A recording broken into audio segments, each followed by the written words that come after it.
Good evening, everybody. Welcome to another episode of Sunday Night Live, not Sunday Night Live at all, Songwriting Simplified. I don't even know what day it is today. Should we start again? Good evening, everybody. Welcome to another episode of Songwriting Simplified with me, Jonny Lipsham, here at jonnylipshamstudios.co.uk in some completely unique time zone in the world that nobody is aware of, where every day is a Sunday. Apparently.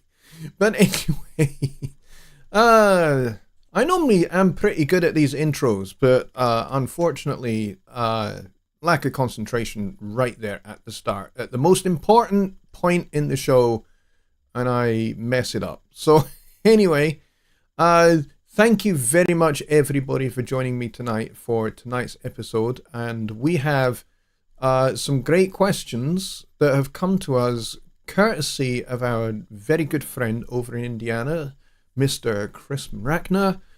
He emailed these to me, and I promised that we would start today's show with the questions because they are actually pretty darn good. And I think everybody will have something that they can gain from the answers to those questions. So we'll kick off with those, and then by all means, please do add your own questions to the chats. I would appreciate that very much. So if you are not subscribed, you won't be able to do that. So what you'll need to do is hit that subscribe button, hit the like button whilst you're at it, and then give it a couple of minutes and you'll be able to ask your question. Best way to do that is to type at Jonny Lipsham at the start of your question. And what that does is that highlights my name in red so that I see it and I can separate it from all the general conversation that's taking place in the chat. You guys are awesome at welcoming new people, and you are awesome at talking together as well, which I really, really like. So I don't want to stop that happening, so please do, if you have a question, just type at Jonny Lipsham Studios at the start. That would help me out tremendously. You can, as Chris has done, you can go to the website. The address is at the bottom of the screen there, and you can hit contact us, and that'll take you to a form. You can fill that out, and you can ask your question that way, because I'm well aware that in the chat in YouTube, there is a wee bit of a limit to the number of characters you can use, and so some of you might have a bit more of an involved and in-depth question that you would like to ask. So if you want to do that, please do email it to me, and just as tonight with Chris's questions, we'll start the show with your questions. I definitely appreciate it. So let's see who is here, and then we're going to get into a little bit of information, important information before we kick off with the questions. So Sean Adam was first in the door, which is awesome, followed by Chris and Billy Morgan, and Tony Stringer is here as well. Hello, Tony. Good to see you. Stephen Wilson is also here. John Hawk is here. Kyle Traduziak is here. And I nearly burped. And Dwayne is here as well. Brett Marler is here. Ron Figura almost forgot, but he's here. Don Oliver's here. Bobby Booth is here. And Brett is saying, great video on transposition. Yes, if you have not seen the video that I posted up on using the score editor for writing for transposing instruments such as trumpets, trombones, French horns, bassoons and oboes and other instruments, although oboe's not a transposing instrument, but you get the point. Alto saxophone, tenor saxophone, baritone saxophone. If you're writing for any of those kind of instruments, brass band instruments, horn section instruments, brass and woodwinds in an orchestral context, then that video is going to be helpful to you so that you get to see how the score editor does the transposition for you. So if you've not checked that video out, please go and do so after the show. I'm sure you'll find it very, very helpful and useful. Let's see, John Hawk, I think I've already mentioned, and there we've got to the bottom of the chat. There we go. Yeah, Bobby says your mouth went faster than your brain. Yes, it does do that sometimes, actually. My brain definitely does run faster than my mouth. And sometimes my mouth gets there first and the sentence has not been fully formed before the words tumble out. And sometimes it's the other way around. So there we go. All right, so important information before we start. I had made mention of an Easter songwriting challenge. There is no prize for this Easter songwriting challenge. However, if you want to take part, go for it. So what's the challenge? The challenge is there are no musical constrictions. You can write your music however you wish. However, there is a bit more of a lyrical challenge to this. And this is to write your Easter song from the perspective of an Easter egg. So you're writing it from the point of view of the Easter egg. You can turn that Easter egg into a person, into a character, and you write your song from that character's point of view. So, for example, maybe it's you tell the story of the Easter egg from the time it is made lovingly in the chocolate factory and then sold on to the wholesaler, then to the retailer, and he sits on the shelf and then he gets bought and then he gets brought home and then he gets given to the children and the children lovingly devour the Easter egg. You can write it entirely, tell that whole story, but from the perspective of the Easter egg, from the Easter egg's point of view. So however you want to tell the story, and whatever your story is going to be about, go for it. And I'm looking forward to it. Again, it's going to be 90 seconds. Okay, so no 4-minute or 5-minute or 6-minute, troubadour epics. Okay, so you got to keep these ones short. Okay, now how do we submit our entries? Well, the first thing you'll need to do is you'll need to do an MP3 mixdown of your song when it's done. Doesn't have to be mixed. You could just get everything roughly, volumes and panning roughly leveled, and then put a limiter on the post of the main output, get the audio up to kind of about -1 dB true peak, and then do your MP3 export, and then you can send me the MP3 file to the email address down below. Go to the website, use the contact form, attach it there. And then I will collate all of these together into a playlist, and then we'll have a listen to your entries. So when is the deadline? The deadline, I'm not giving you a whole lot of time to do this, I'm afraid. It's going to be Sunday the 31st, which is Easter Sunday. All right, so get your entries in by Easter Sunday, and providing you've got them in pretty early doors, preferably before showtime on Easter Sunday, I will have your MP3 and we will listen to a selection of MP3s that you guys send in, and we'll do it that way. So a little bit more casual than the previous contests, but that doesn't mean to say that you shouldn't enter, because it's a fun thing to get involved in.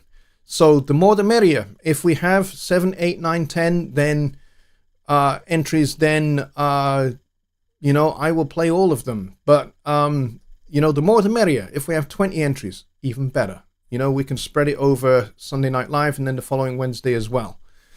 Even though that's outside of Easter, yeah, who cares? I don't. So let's go and get those songs written. They only need to be 90 seconds, so you're gonna have to learn how to tell your story in summarize it pretty quickly. So please do get involved. It would be very, very cool to get a lot of people involved. And then the next contest after that, or the next big one after that, is going to be Halloween again. Seeing as the last Halloween one was quite successful, I thought it was very, very cool. Entries for that were really, really awesome. And we're going to take it from there. We'll kind of see what happens. But otherwise, there's a lot of content to come for this channel and for these shows coming this year. I've talked about getting some guests on, and I do have guests that I am going to be getting on to this show, to Songwriting Simplified. Hopefully we're going to get Joe Gilder. I'm just trying to get dates from him when he's going to be available, and we will interview Joe, and we will discuss his approach to songwriting. We'll compare and contrast with mine, and we'll talk, kind of the kind of things that he likes to do with chord changes and melody and that kind of thing. So yes, we are going to have some guests, and he would be one, and we'll also talk to some composers as well. We will be getting Rich Cresswell back on here to talk about composing. For those of you that missed it the last time he was on talking about composing using Studio One, then yes, we will be doing that. And I hope to get some other people involved as well. Maybe I will talk to Gregor and see if I can get Gregor to come in and talk about composing in electronic music genres. For those of you that are interested in that, we can get him involved, and that would be pretty cool. All right, so that is that. I hope everybody is happy with that. That should be pretty cool.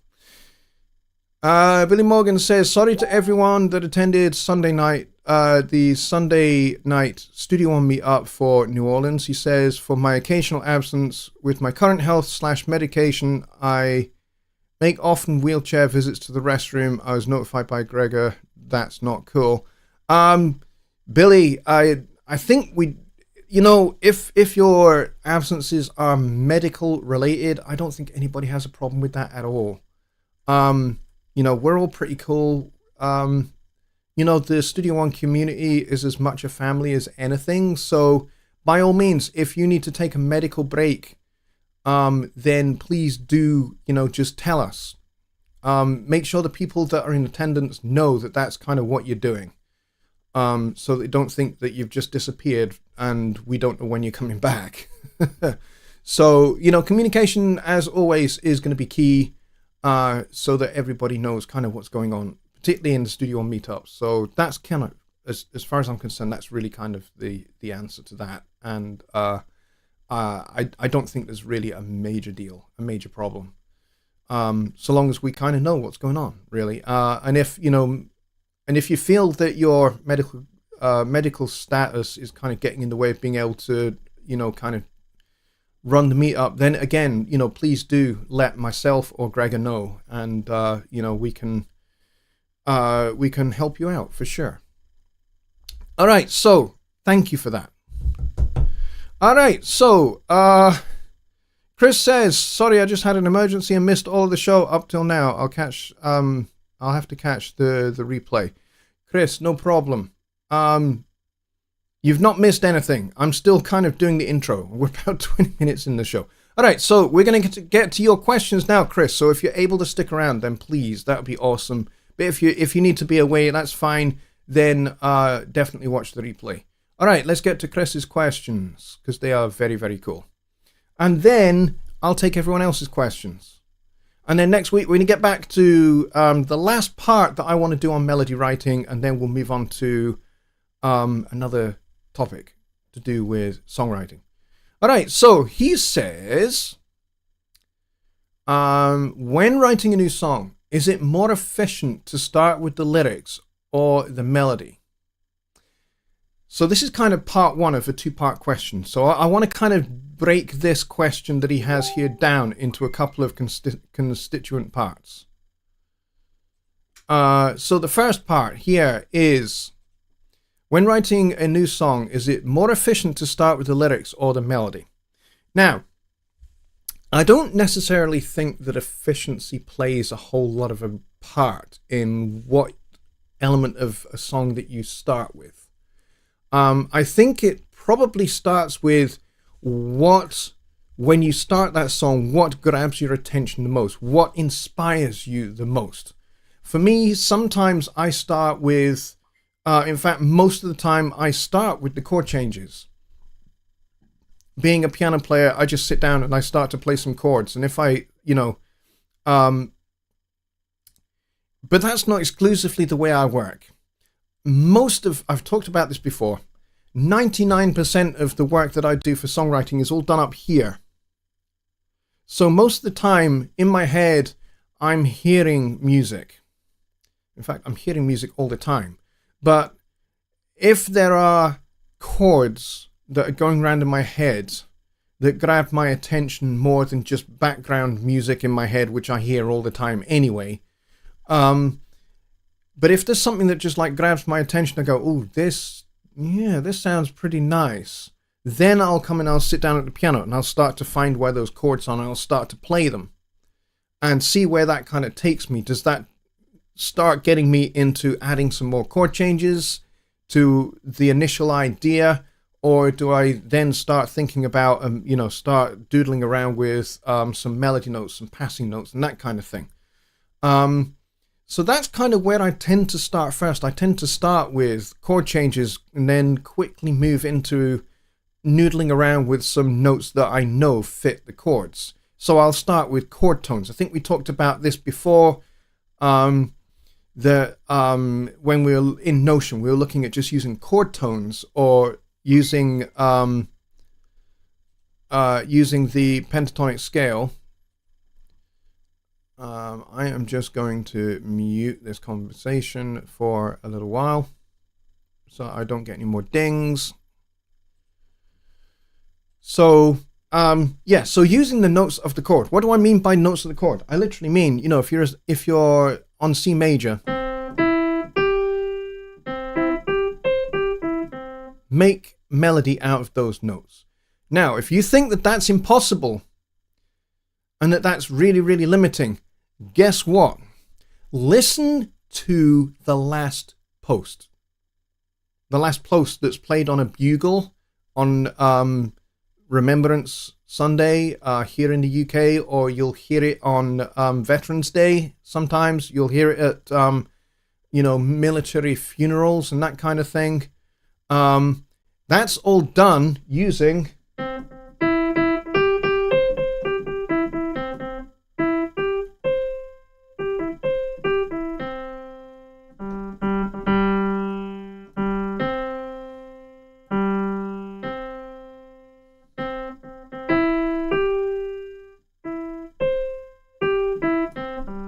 that just uses literally a major triad. That's how that tune works. So it's not impossible, just use chord tones. So chord tones are a great starting point. And again, as we talked about, passing notes and all of that fun stuff that we looked at last time. I don't think efficiency really comes into it. That's my personal preference. I start with the music. Now, you might have either a character or an idea for a story that comes into your head. Or maybe you've recently experienced a particular event that you think is either, profoundly memorable and or serious or funny or, kind of like an incident that you think, man, I'm just going to memorialize that in a song because it's important that I get this particular message out there, or I tell this particular story about this particular event. So then that might start you on, kind of thinking about words, thinking about lyrics, thinking about distilling these events down into as few words as you possibly can, which is kind of what you want to try and do with lyrics writing. Start with the big picture. Start with your story. Start with your character. Start with the setting and everything else. And then try and tell that same thing in as few words as possible.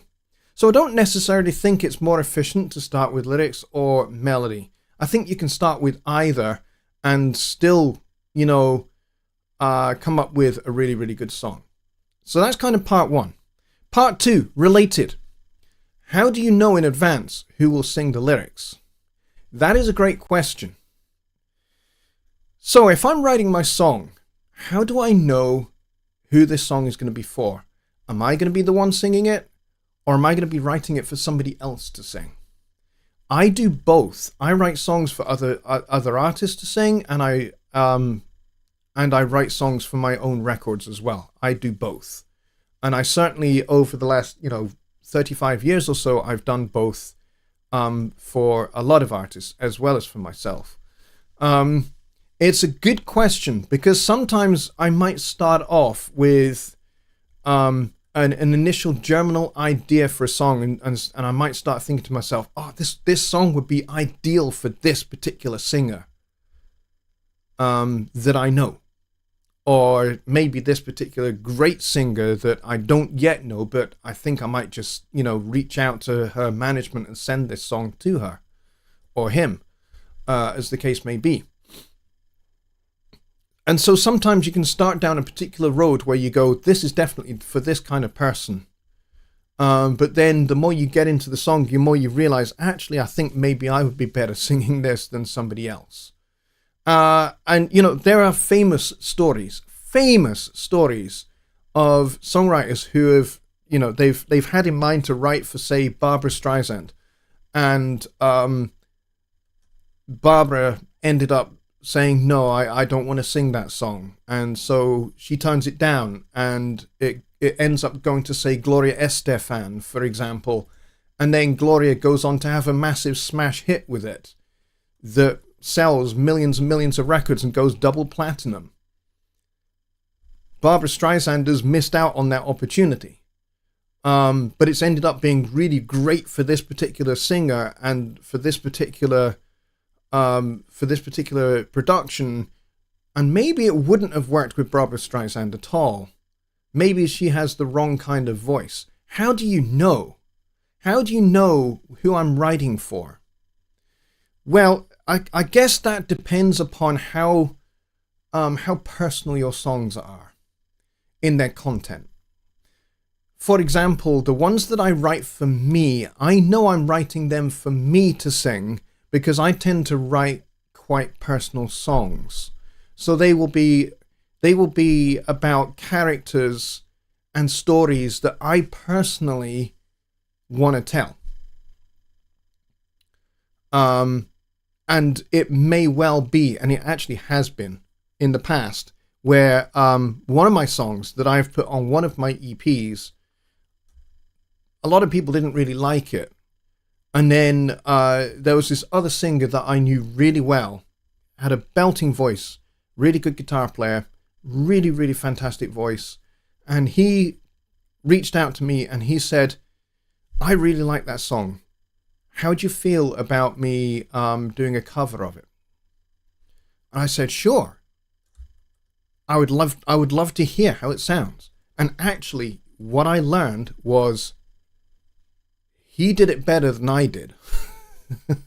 He told a more convincing tale and gave a more convincing reading of that song than my own was. So sometimes we don't really know who we're writing for, and sometimes it's really clear. Now, that doesn't really necessarily answer your question, because you need to know who you're writing for. So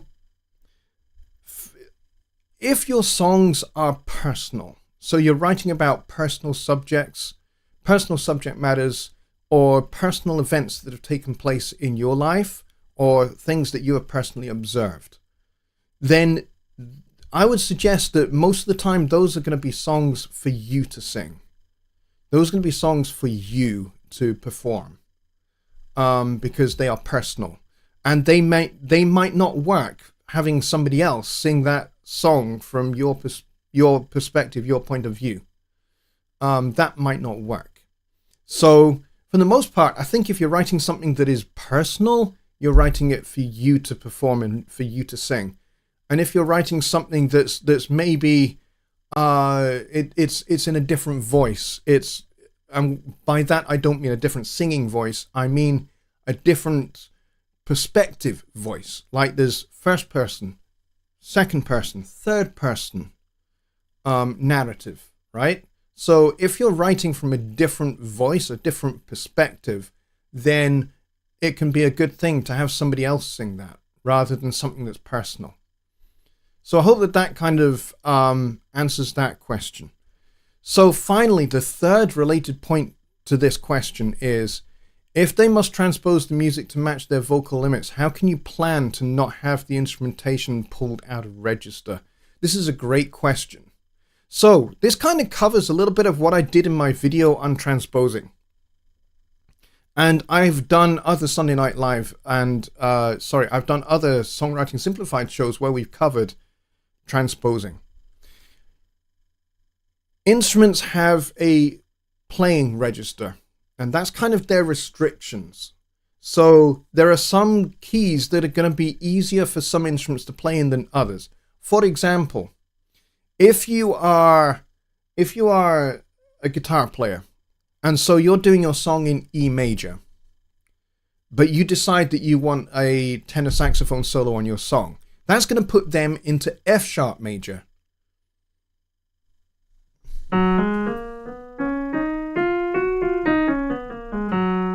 So that's going to have an F sharp, a G sharp, an A sharp, a B, C sharp, D sharp, E sharp,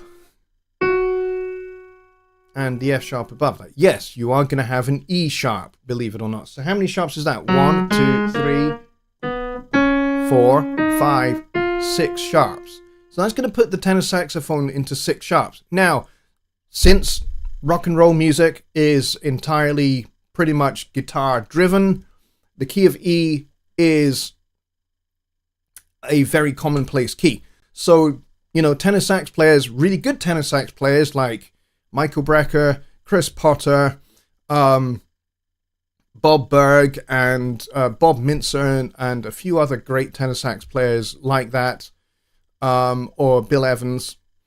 They are really, really great saxophone players and have learned to play their saxophone in all 12 keys. So playing an F sharp is not really a big deal. But there is the range of that instrument, which means some keys work better than others. So yes, it's a good idea when you're in the early stages of writing your song to go, what instruments do I hear in my head that go with this song? And it might well be that, you know, yes, you're hearing a tenor saxophone obbligato or a tenor saxophone solo within the song. Then you also have a vocalist in mind. And maybe your song is a little bit, I don't know, kind of, I'm just plucking ideas out of my head here. Maybe it's a little bit bossa nova. And you're thinking, you know, on Antonio Carlos Jobim, Florella Purim, the great singer of bossa nova songs, you know, who has that lovely low alto voice. So then you're also thinking, okay, she has that particular range. Her voice is actually quite rich in the low register. So yes, I could write in an almost male key, if there is such a thing as a male key. You could write in that key and it would sound pretty good. And that would also fit with a tenor saxophone as well, because a tenor saxophone, you know, spans kind of from from down here somewhere all the way up to, you know, so it's got a decent range to it. You know, a good tenor sax player will get up into that third octave reasonably comfortably. So again, got to think about not only the ranges of the instrument, but actually how good performers who play those instruments are. Are they capable of getting those extra high notes in what they call the altissimo register of the saxophone, which is the third octave of the saxophone? So those are things to bear in mind. What instruments do I hear? And then finding the right key is always a challenge, because you might find a particular key really comfortable to play on the piano. For example, you might be sitting here and going, you know what, D major is really easy.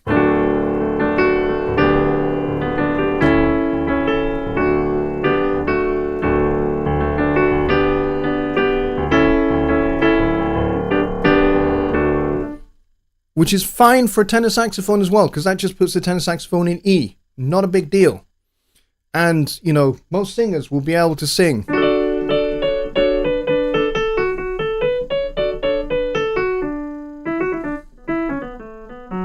Most singers will be able to sing in that kind of a register. Okay? So they'll be able to sing in that key, no trouble. E flat, yeah. It's only a semitone up.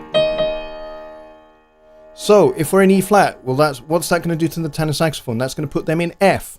That's actually really good for tenor saxophone. It's only a one flat key signature. Nice and easy for tenor saxophone. Flat keys are much easier for trumpet and tenor saxophone than sharp keys. But I mean, like I said, with rock and roll, yeah, we've kind of got used to it. We can play in either. But flat keys are always better because, you know, most saxophone players and most trumpet players that are involved in popular music, you know, they have jazz training, which means they've learned a lot of standards in flat keys, B flat, E flat, F, maybe a bit of A flat as well. There's a few jazz standards that are in D flat. So flat keys are great. Not great for guitar though. So finding a key for your song is definitely going to be a bit of a challenge. But if you are going to be the singer, then it's not so difficult because you should know your own limitations and you should know your own register. So that should eliminate that problem. So if you're writing the song for you, then you've already eliminated a large bunch of decisions that you're going to have to make. Because you can go, you already know what keys you can sing in and what range and register you can sing in quite comfortably. Then it's kind of like figuring out the other instrumentation of your song that's going to go with that. So you could say, okay, my song is going to be in B flat. Great, I love the key of B flat.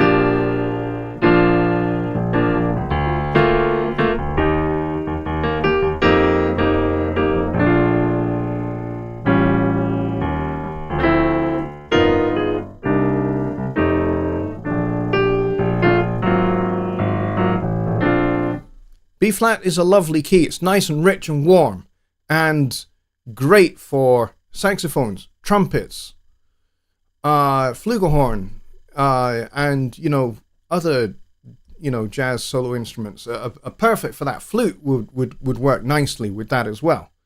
So finding the key, if you're the singer, easy. But if you have a particular voice in mind as you're kind of writing your song and you're singing the melody as you're working the melody out, you might find that you find that there are singers that you know and you have heard sing before. You're going, I can actually hear their voice singing this song in my head. And if that's the case, then certainly you could call them in and get them to try it out and see if it works, and then try out a few different keys. And then once you're settled on a key, then the next challenge is going, okay, I've settled on the key. We're doing this song in B flat. How does that now affect my initial ideas for instrumentation? Can I still have that tenor sax solo? Yes. Can I still have the flugelhorn solo towards the end of the song? Absolutely. You can have all of those. Those will fit really, really nicely. I want to have a horn section. B flat is perfect for horn section. I want to have a guitar solo. You can have a guitar solo in B flat if you want. You got to find a guitar player that can play in B flat nice and comfortably. Most guitar players are much happier in sharp keys than flat keys. But really good guitar players who have actually dedicated time, effort and practice to learning their instrument in all 12 major and minor keys, they are gold dust. Because you know, hey, they can just play in any key. I could throw them this chart in B flat and they will be wailing over it, no issues at all. So finding the vocalist, finding the voice for the song is important. That's kind of your first big decision to make. Next big decision to make is the key. Having decided upon the voice, it's either you or it's somebody else. Finding the key is next. So once you've made that connection with who that vocalist is going to be, if it's not going to be you, then, you know, give them a rough copy, a rough guide of your song, and see if they can sing it in the key that you're thinking of writing it in, and then shift it about. I've had to do that over the years. I've worked with a bunch of other singers, writing songs for them. And, you know, we've started with a song that was, I think it was actually in B flat. And we ended up dropping it down into the key of G major for them. And it worked really well for them. I didn't necessarily like how the chord changes sounded in that key. But you know what?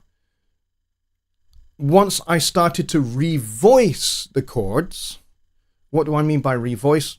Changing the order of the notes for each chord. So instead of, you know, kind of like my favorite pet voicings, you know, for major 7 chords, which is major 7th at the bottom, 3rd, and then the 5th at the top. That's my kind of pet favorite voicing. I actually found in this particular case, it worked better with the voicing up the way, especially if we then shift that down to G major. Because if I take this nice kind of warm sound, and if I transpose that down to G, suddenly it's a little darker. Kind of works, but it's dark because that F sharp is really low. So let's take that F sharp, let's put it up the top, and we put the 3rd, so it's a 1st inversion chord instead. And then maybe we put a 9th in there as well.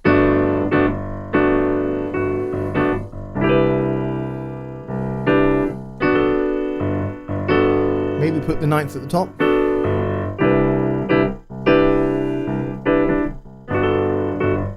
And this is actually the chord changes from that song.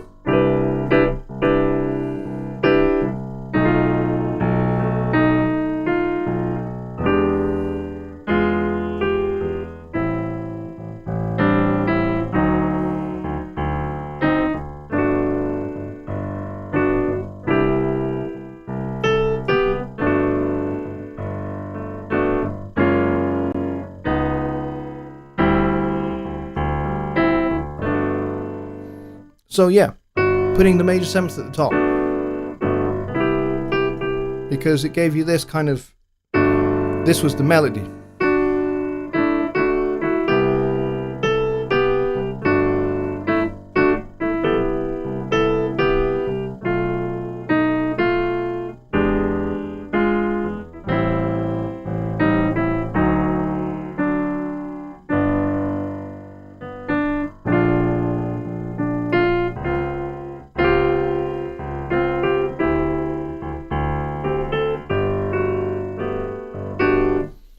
So you see what I mean? I had to revoice the chords that I had got used to hearing how they sounded in B flat into G. I got used to it, and it actually worked pretty well in the end. So, final part of this question. Should you lock the lyrics to the score or let the singer have their own input? Definitely let the singer have their own input. I would say make sure they know your melodic intent. So make sure they know how the melody should go. So give them the clearest, strictest idea of the melody so that they have it, so that they, you know, they understand it, they get to own it as a performer. And then let them play with it. Let them play with the phrasing. Let them kind of, what I call rubber band it, which basically means let them stretch out and elongate the phrasing and let it snap back. This is the beauty of having a really good performer who has a great sense of time. Because if they have that really, really good sense of time and they always know where beat 1 is of every measure, and they feel that beat 1 extend, instinctively, then they can kind of drift and drift and drift with the phrasing, and then snap it back into time. And it sounds really, really good when they do that, especially on something that's a little slower maybe. But if it's more up-tempo and rhythm is really important, I'll give you some examples. Gloria Estefan had a big hit with a song called Rhythm Is Gonna Get You. And it's a really, really good song. One of the key elements of that song is the syncopated rhythm. So those rhythms have to be really exact and really, really precise for that particular type of song. But if you compare and contrast that with Billie Holiday singing God Bless the Child, she plays with the phrasing massively. Sometimes she starts the phrase really late and you think, hang on a minute, has she forgotten the words to the song or something? She hasn't. She's just for dramatic purposes and, musical purposes, kind of offsetting the phrase and then letting it snap back. And it's a really, really, really effective technique when it's done really well.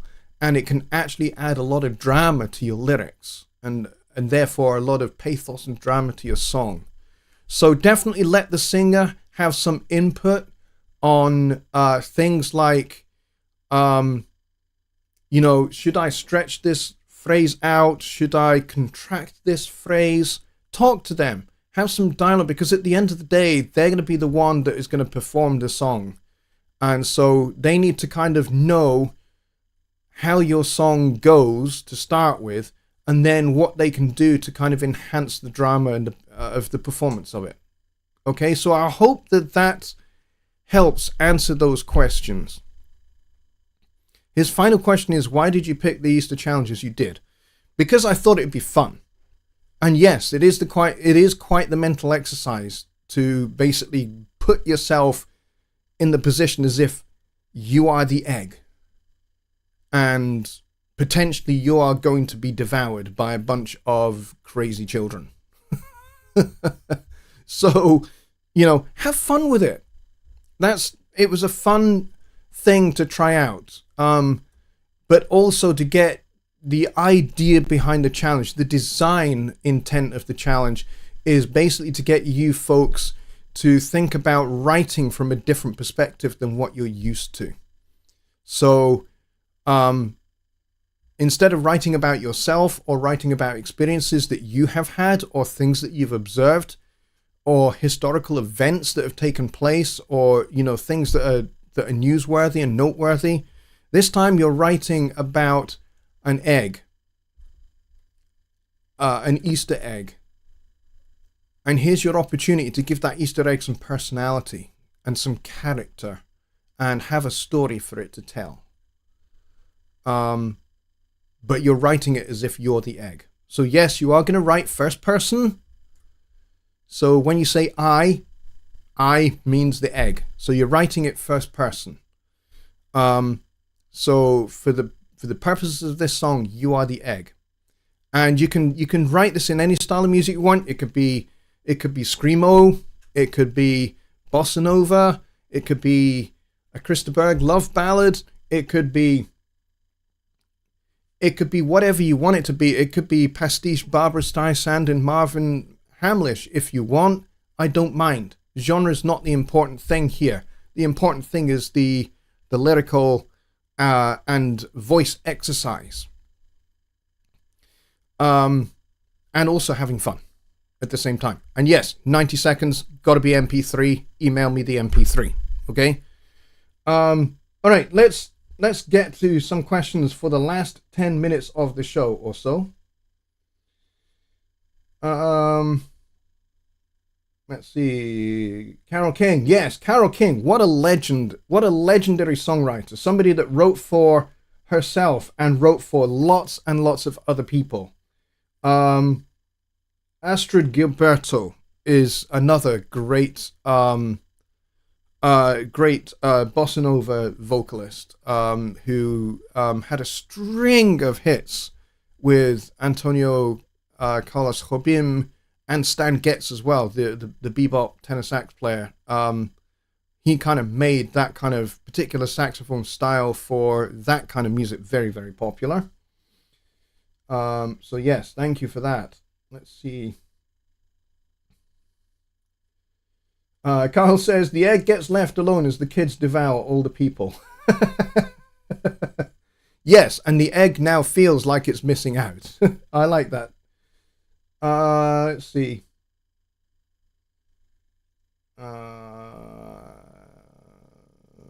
Billy Morgan says, I thought I Hate Everything About You was the dumbest / most stupid song I ever heard, but got gold and platinum plaques and real R&R world touring adventures, so I was not going to be an A&R guy. Yeah, okay, that's cool, Billy. Yes, for sure. Brett says, tune the guitar down a half step. Are you talking about playing your guitar in flat keys? You can do that. You can do that for sure. And he says, the only problem with playing in flat keys on guitar is not being able to use some of the open strings unless you tune down a semitone. Yes, if you like and prefer the sound of open strings, and there are definitely guitar players that do that, then yeah, absolutely, you will want to play not in flat keys because of that. But there again, there are some sharp keys where you can't do that either. You know, there, like for example, F sharp major. You can't have the open A string because that clashes with the major third. So that's necessarily not going to sound that great. But yeah, in B flat, if you want to use open strings, then certainly I would recommend that you work out some modal tuning or some you know, tune your guitar down a half step, for example. That could certainly work.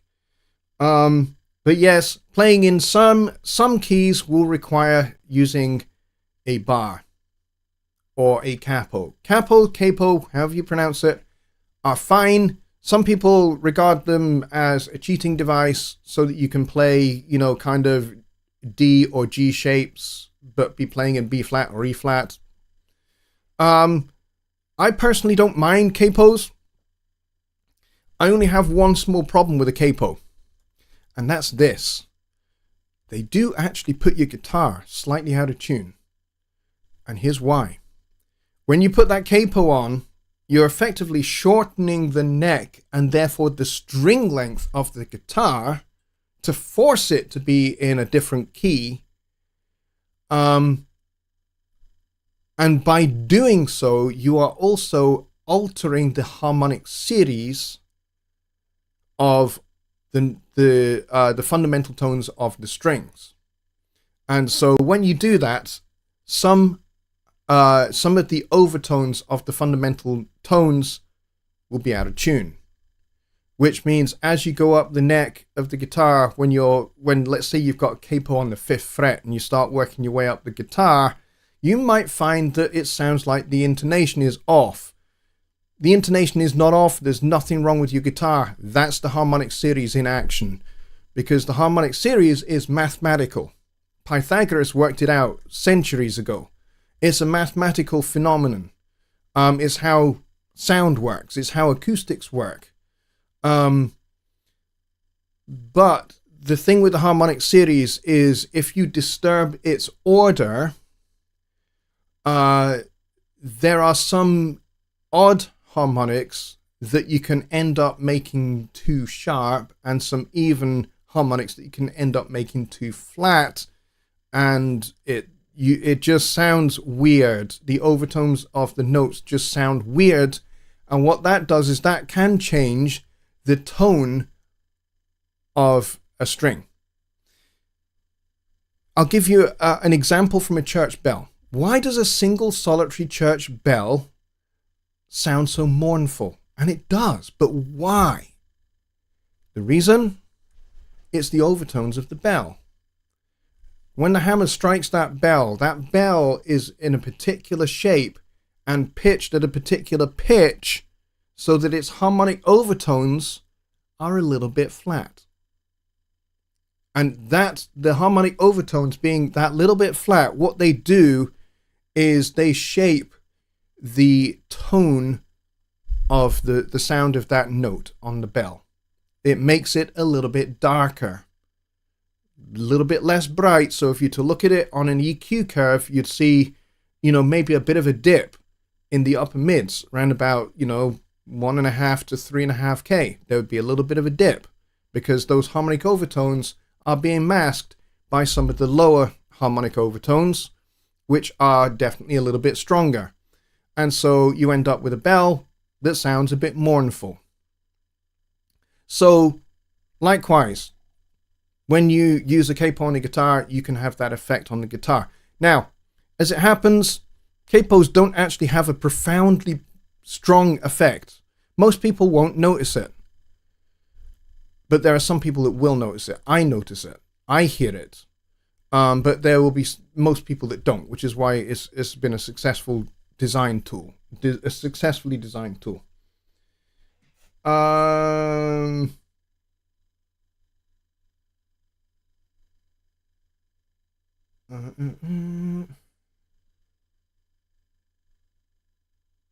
Brett says, I had a question about last week's video. Okay.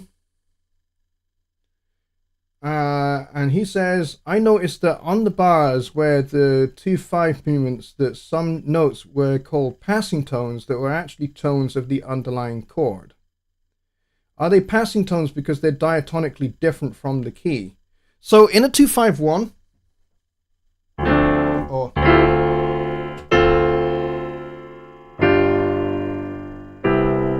so we're going D minor, G7, C.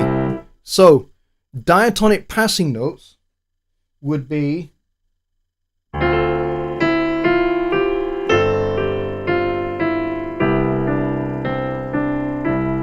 all of those are passing tones.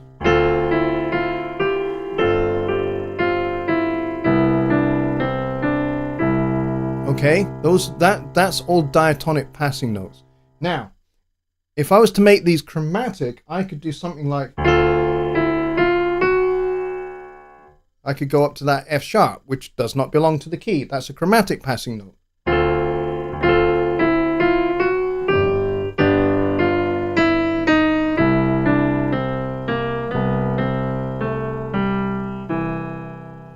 Okay, so there's an example where I'm using diatonic passing notes. You know.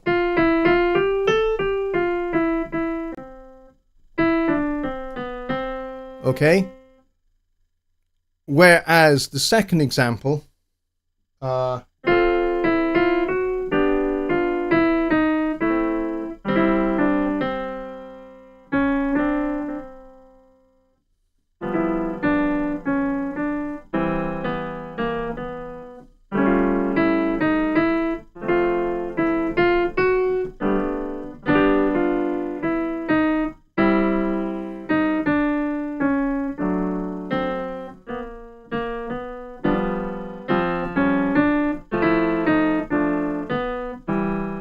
there's a bunch more chromatic passing notes. Okay, so that's the only difference that I was trying to demonstrate, is the difference between diatonic using, and diatonic basically just means using the scale tones.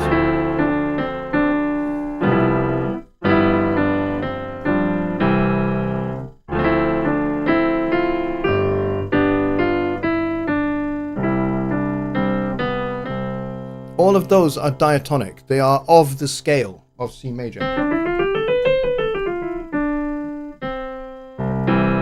Whereas if I was to do,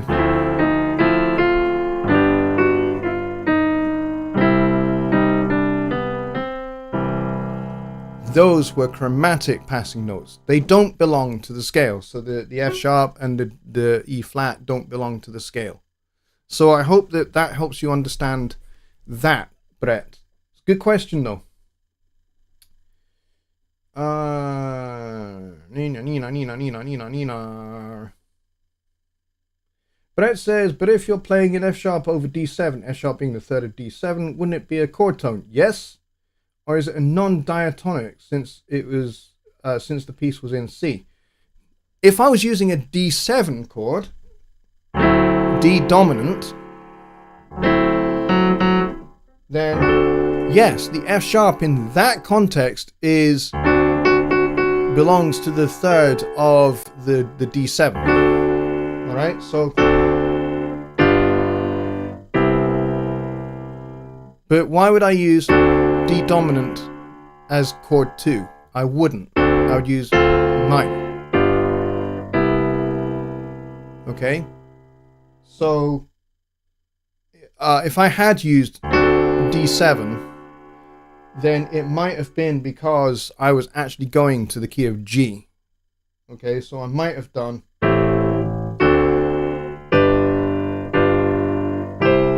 and then gone back to, so it was a temporary modulation to the key of G and then going back to the key of C major. So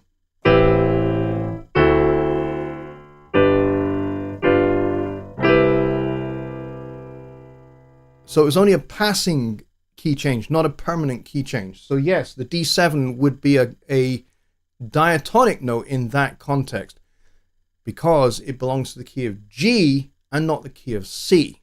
So D7,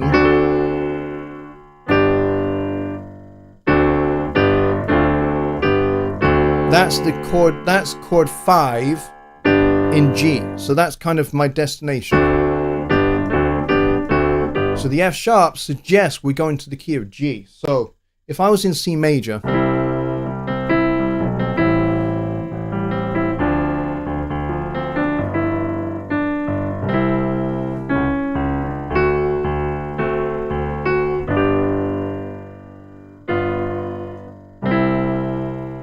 okay, a lot of hymns do that, where they'll do the A7 over C sharp, and they'll do the D7 to get to the G, and then turn that into G7, which takes you back to C. So in that case, the F sharp tells you you're going to G. So in that case, it is diatonic because it's a temporary key change to G. And then the F natural tells you you're going back to C because that resolves down to the E. So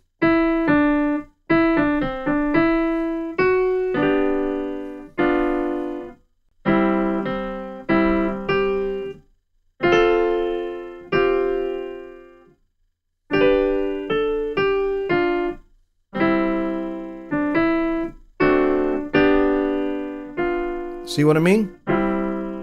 So the F sharp in that context was not a passing note, it was an indicator that we're going to the key of G. So I hope that helps. Anyway.